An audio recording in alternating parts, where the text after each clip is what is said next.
خودکشی کرنے والے آئی پی ایس عہدیدار پورن کمار کے افراد خاندان سے راہل گاندھی کی ملاقات، ڈی جی پی شتروجیت کپور کو رخصت پر بھیج دیا گیا۔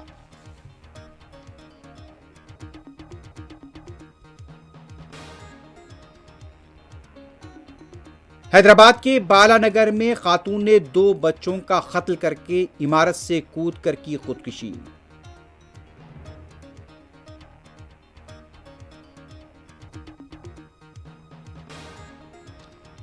غزہ امن معاہدے پر مصر میں ہوئے دستخط، جنگ ختم، امریکی صدر ڈونلڈ ٹرمپ کا دعویٰ۔